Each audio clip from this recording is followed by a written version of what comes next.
Martin Lewis, Manhattan's Crown Prince, got rejected by Serafina Vance for the 99th time. Without missing a beat, he shoved a bouquet of crimson roses and his unlimited black card into my hands. At the time, I was scavenging through a dumpster for food. Helicopters buzzed overhead, dropping petals like rain. Martin cornered me against a brick wall, his breath brushing my cheek. "Hey, little stray," he murmured, voice dark and teasing. "Wanna play princess?" Serafina's cold smirk flashed through my mind. Desperate, broke, and 1 semester away from dropping out, I said yes. What followed was a blur of champagne, designer clothes, and sleepless nights with private tutors. I spent his money like it burned my fingers. Then came my 18th birthday. Martin's fingers trailed along my collarbone, his whisper curling around my ear. "Let's make a video," he said softly, "to remember our first time." That was when I realized the real game was ending. Serafina's mother had once been my father's mistress. Her revenge was simple, to see me destroyed. But instead, I smiled, waving my plane ticket and Harvard acceptance letter in her face. "Your bed's soft, Martin, and your credit limit's high," I said sweetly. "But neither can hold my future.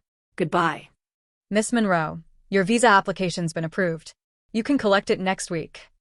I ended the call just as Serafina's sugary laughter floated in from the living room. The mansion was alive with music and laughter. Serafina, in a glittering dress and strawberry print panties, dangled the underwear on 2 fingers and tucked them into Martin's hand. "A little gift for you, baby." Her voice dropped to a whisper. "And if you get that video of Mia, your next reward will be me." Martin leaned back, cigarette hanging from his lips. His tone was smooth, indulgent. "Relax, babe. I toss her a few dollars, and she starts thinking I'm in love. She's already agreed to give herself to me on her 18th birthday. Tomorrow?" Serafina's eyes gleamed. She kissed him hard, laughing. "Just make sure you don't touch her for real. I don't want seconds." He chuckled, his hand sliding around her waist. "By the time I'm done, she won't just make a video. I could tell her to strip and crawl down Fifth Avenue, and she'd do it smiling." The crowd roared with laughter. "I thought she'd rather starve than sell herself," someone said.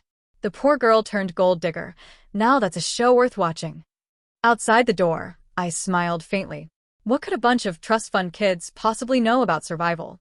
I'd eaten from trash bins, slept under bridges, drank rainwater from public fountains. I'd been 12 when I last licked crumbs off a paper bag. Now I was 18 and swiping Martin's limitless card without guilt. Dignity? It had a price tag. Inside, someone teased, "Sarah, you sure about this? What if Martin actually falls for her?" He tossed a silk pillow at them and laughed. "I only see Sarah." I didn't care who he saw.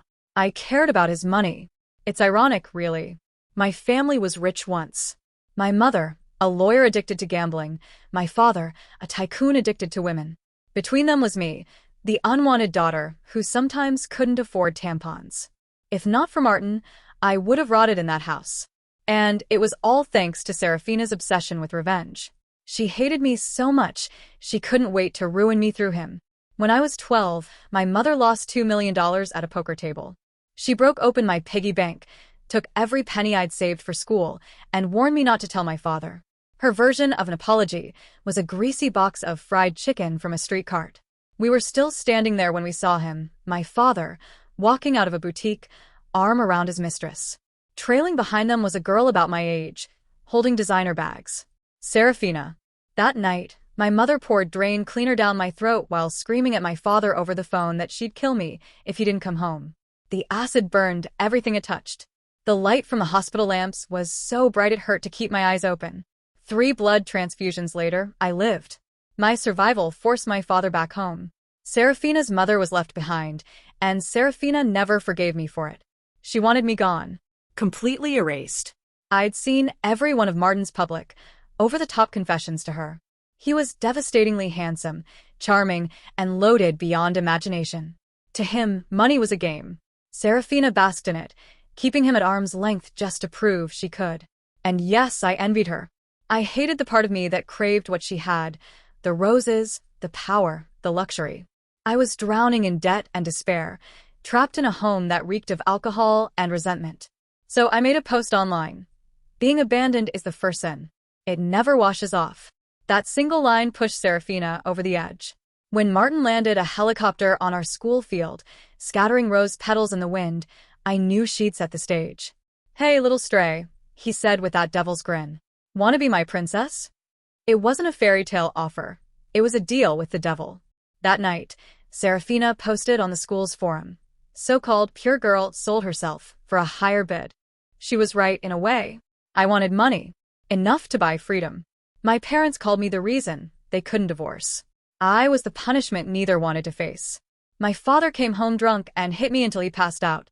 My mother tore the house apart for gambling cash, once crawling under my bed to fish out a single coin. I was tired of surviving on scraps. Each perfect grade on my report card felt like a feather in the wings I was trying to build for myself. On my desk sat a tattered romance novel about a prince who rescued a broken girl with endless wealth. I used to dream of that, too. And then Martin appeared, rich, untouchable, and dangerously charming. He was everything my fantasy promised, and everything reality would make me pay for. All I needed was $200,000. Enough to disappear and finally start over. I waited for the perfect moment before stepping inside, holding up a bottle of tequila like I hadn't heard a thing. Got the drinks. Serafina slid off Martin's lap, her gaze full of unspoken meaning. Martin stretched out lazily on the couch, one leg crossed over the other, then tapped the seat beside him. "Come here." I sat down obediently. Serafina's hand darted out, grabbing the diamond bracelet from my wrist. "This is pretty," she said sweetly. "Bet it cost a fortune." It did. Martin bought it for me. Laughter rippled through the room. Someone snorted. "Looks like the freebie that came with Sarah's necklace." The laughter grew louder. They'd been waiting all night to break me. But I didn't flinch. Freebie or not, it's from him. That's all that matters. Out of the corner of my eye, I caught Martin's hand pause midair, the cigarette between his fingers trembling slightly. His eyes darkened, something unreadable flickering there. Exactly what I wanted. I knew his weaknesses, the hidden strings that could make him dance. Truthfully, I'd already found a buyer for the bracelet. It would fetch $6,000, enough for 2 months of independence once I vanished. The humiliation didn't matter. If anything, I wanted them to push harder. Before anyone could say more, Martin's voice cut through the noise, low and sharp. "Drinks are here. Let's play a game. Truth or dare." I lost the first round. Serafina held up her phone, already recording. "Truth. Have you and Martin slept together?" I picked up my glass and downed the shot instead. Dare. Second round. Lost again. "Truth," she purred.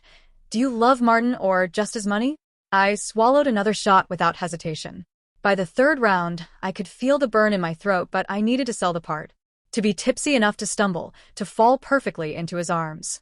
So when I swayed and collapsed against him, Martin caught me, his arm tightening around my waist, his face unreadable under the low light. Fourth round. Serafina's eyes gleamed. "Mia," she said sweetly. "Truth, do you think you're a shameless gold-digging bitch?" I reached for another glass, but Martin's hand gripped my wrist. His voice was quiet, dangerous.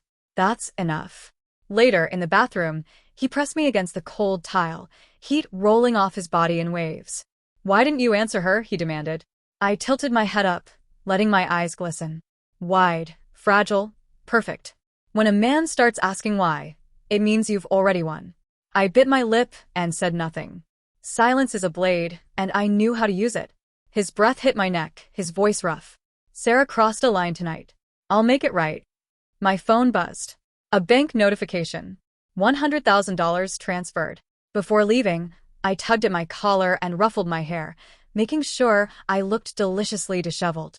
Serafina was waiting outside, fury etched into every line of her face. She mouthed something only for him. "Don't forget our deal." When midnight struck, Martin snapped. He pinned me to the sofa, his lips crashing against my skin in a feverish kiss that tasted like smoke and something darker. "Darling," he murmured, voice low, "time to keep your promise." He scooped me into his arms and carried me to the bedroom. The scent of cologne hung thick in the air. His shirt hung open, revealing a chest sculpted and tense with restrained fury. The kiss turned rough, punishing, until the metallic taste of blood filled my mouth. And then on the nightstand I saw his phone propped up, recording. Perfect. Time for my next move. Just as his fingers brushed the last button of my blouse, I pushed him back, pretending to fumble in my bag. From it, I pulled a small wooden carving, a mother and child locked in an embrace. Crude, uneven, but recognizable. The second he saw it, something in him snapped. "I found the broken one in your drawer," I began softly, "and thought I'd make a new." His hand closed around my throat. The fury in his eyes was volcanic. "Who told you you could touch my things?" As my vision dimmed, I almost laughed. He could crush me easily. But what if I could become the one thing he couldn't destroy? The original sculpture had been his mother's last gift. She'd held it when she jumped. It shattered on the pavement below. He'd never forgiven her for leaving, or himself for surviving. I didn't fight back. I met his eyes through the haze and forced the words out. "I'm sorry I couldn't make you happy." The words stopped him cold. His grip loosened instantly. When I finally breathed again, I knew he'd taken the bait. He looked at the carving in his hand, trembling, torn between rage and grief. But he couldn't break it. I had him. As I let my hand fall, he noticed the thin network of cuts and scars across my fingers, deliberately made while shaping that sculpture. He froze, his face crumbling for just a heartbeat before he turned and kicked the table over, his phone clattering to the ground. "Are we still doing this?" I asked quietly. He said nothing. Instead, he took off his jacket, wrapped it around me, and picked up his phone. A few swipes later, my phone buzzed again. "Another $100,000. That's for your trouble," he muttered, voice raw. "We're even." He left with the sculpture. And I knew I'd won. After graduation, I sold every designer piece he'd ever bought me. The money was more than enough for my escape. The game was over, and I was the one holding the controller. The next day, Martin threw me a massive birthday party, inviting our entire graduating class.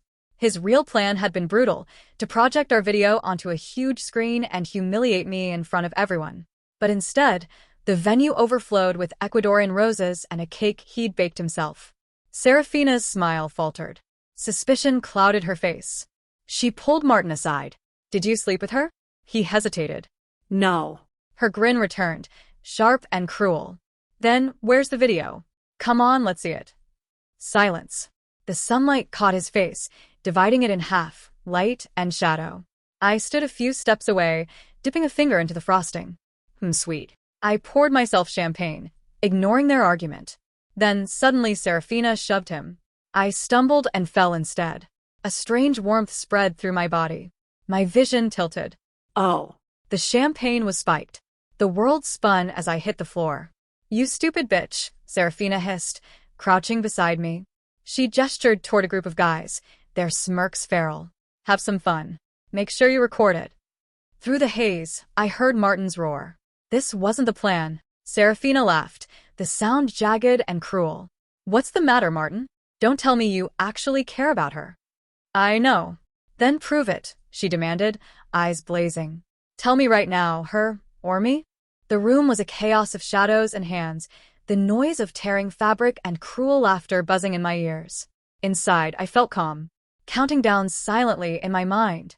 3, 2, 1. Crash. Sunlight poured in as Martin barreled through the door, raw rage radiating from every movement. Fists flew, bodies scattered, and screams filled the air. When the dust settled, leaving only the two of us in the wrecked room, I played my part. Feigning drunken disorientation, I wrapped my arms around him and kissed him. Maybe it was vengeance. Maybe it was something deeper. This fake intimacy I allowed myself once. Just once. When Serafina stormed in, dragging our classmates behind her, the scene she expected had vanished. I lounged in Martin's arms, fingertips tracing idle patterns across his chest. Her triumphant smirk faltered, twisting into pure rage. "Mia Monroe. Just like your mother. A filthy, scheming homewrecker." I rose slowly, smoothing my clothes, a victorious smile tugging at my lips. "Martin is my boyfriend, Serafina. What gives you the right to throw a fit?" I stepped closer, voice low and lethal. "Or are you just like your mother? Always coveting what isn't yours?" She froze, unready for my counterstrike, then fled, screaming. Her only remaining leverage was Martin. When he followed, I let him go, because whatever happened next would still play to my advantage. On the balcony, Serafina teetered dangerously, demanding answers. "Martin, did you actually feel anything for her? Was it all fake?" He took a slow drag from his cigarette, smoke curling around his conflicted expression. I knew the truth. A man like him had no single true love. He could dazzle one woman with attention and then lavish another with wealth in the same night. That night, I had been both distraction and prize. But I didn't care. My only goal was to collect as many advantages as possible. I had learned his weakness. One rainy day, I had collapsed in his arms, fever burning through me, and confided every secret of my shattered family, my father's betrayal, my mother's descent into madness. I showed him the scars and the blood, a reflection of his own past. He held me that day like the helpless boy he once was. That was the moment I planted a seed in his heart, a seed shaped like me. The secret I never told him: Serafina's mother had ruined my family. That revelation would hit him later, with devastating force. Serafina, furious, demanded to know if Martin's feelings were real. He remained silent, smoking and unreadable. Finally, he spoke, voice hoarse. It was your idea to involve her. How was I supposed to gain her trust if it didn't seem real? Her frustration boiled over. I had everything planned. Why did you ruin it? Because he cared. Men were simple. Serafina was lust. I had become something more: pity, sympathy, reluctant attachment. He had rebuilt me, piece by piece, and couldn't bring himself to destroy me again. When she raised her hand to swipe at her lipstick, Martin unconsciously wiped it away. That small gesture, a silent memory, pushed her over the edge. She leaped from the balcony, slapped him, then pressed a bruising kiss against his lips. It was messy, possessive, desperate, the kind Martin had once imagined. But when he pulled back, the distance snapped her composure. She began tearing at her clothes, and I brought our classmates onto the balcony. I feigned shock, letting her rage fuel the spectacle. What are you two doing? She tried to seize the narrative, demanding Martin reclaim all his money. Oh, don't you all know? Mia was just a bet. Look how easily she fell for it. Her insults poured out, meant to humiliate me. But I stayed calm, adding fuel of my own. My mother is the legal wife. The crowd murmured, shocked. The scales were shifting. Serafina, desperate, escalated. If I were her, I'd jump off a roof. Why humiliate yourself? I didn't respond. The wolf had revealed itself. Martin intervened, grabbing her wrist. What did you just say? She shouted, recounting every atrocity against me. Hospitalizations, scars, attempts at ending my life, all designed to hit his buttons. I pressed his hand against my own scars, letting him feel the truth, the pain, the survival, the fight for a future. Martin's hands trembled. His voice broke. I'm sorry. Serafina panicked, clinging to him. She's lying. End this game now. But I had won. My phone buzzed. Harvard's acceptance. I raised it, smiling. Your bed is soft, Martin, and your card is unlimited. Too bad they can't hold my future. He looked at me, heartbreaking as he finally understood. I never said I wanted to break up with you, he whispered. I reached up, cupping his face, the last touch of tenderness. Martin, you were my wings. Thank you. As I walked away, he lunged, but Serafina clung to him. He shoved her aside, discarding her like she was nothing.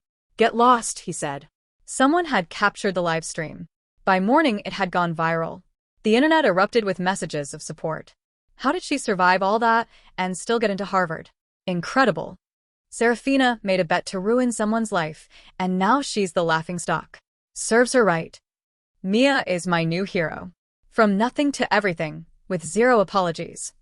When Martin found me, he stood at my door with a bouquet of Ecuadorian roses, tears staining the velvety petals. I'm sorry, Mia. I had no idea Serafina could go this far. Please, let me protect you for the rest of your life. I inhaled the scent, the promises as intoxicating as ever. But flowers wilt, and promises can break. Only I could rely on myself. I handed the bouquet back, a faint, sad smile on my lips. It doesn't matter, Martin. I got what I wanted.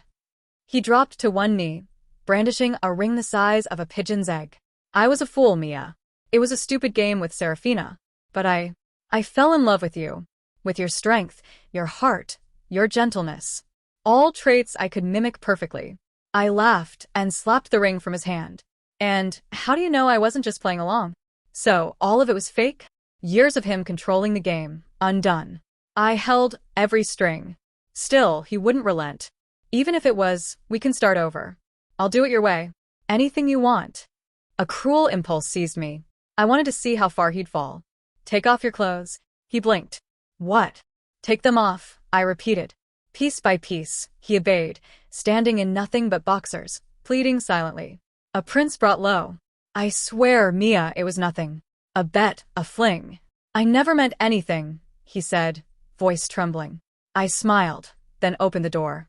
Serafina's red-rimmed eyes and trembling body froze as she witnessed the humiliation she never expected. She lunged at him like a predator. Who do you think you are? You pathetic fool. You're being used, I shouted. And you're still here proposing? Disgusting. One brutal kick sent her sprawling. Tears, rage, and disbelief burned in her eyes. So, what if Mia has him? You'll never escape your pathetic life. Just then, my father stormed in, face twisted with fury. You shameless girl. How dare you take Serafina's man? I braced myself, ready to strike back, but Martin was faster. He seized a vase from my hands and smashed it over my father's skull. Crack. Silence. The police arrived. Martin was handcuffed. Serafina, fleeing, was struck by a car, flying 30 feet across the street. Blood pooled around her. My father was hospitalized, but did not survive. When my mother brought home his ashes, she seemed detached, more concerned with routine than grief. I quietly finished packing. Where are you going? She asked. Away. For good, I said. The box of fried chicken slipped from her hands. This is the last time I call you that, I added. You never cared about me. Only money. From age 12, I worked under the table to survive. You never noticed. She sputtered, but I walked away, a gentle smile on my lips. You hated Serafina, but I have her to thank. And my father, he never mattered to me either. Killing the heart with a single truth, I left without looking back. On arrival abroad, my phone exploded with breaking news alerts. My mother had gone to the hospital where Serafina was recovering. She attacked both her and her mother. Both were killed. My mother was arrested. I felt little. This was always her nature. Abroad, I worked multiple jobs, maintained a full scholarship, and excelled. By graduation, prestigious firms were offering me positions. I became a minor public figure, though I never lost my drive to tutor and earn extra. 2 years later, on a busy street, I unexpectedly ran into Martin. He looked worn but familiar. I served my time, he said quietly. I came to find you. Over coffee, he reflected, voice thick with emotion. I wished I could start over, cherish you, protect you. But now, seeing what you've accomplished, I'm grateful I wasn't an obstacle. I slid a bank card across the table. The money you gave me, plus gifts sold, with interest. Consider it repaid. Tears welled in his eyes. I'll use this to help students in need, he said, voice choked. I finished my coffee, stood, smiling. Goodbye, Martin. He called after me, apology heavy in the air. Let's stand back to back, I said softly. Count to 3, then walk. I had always loved counting down. 3, 2, 1. We stepped apart, never to meet again.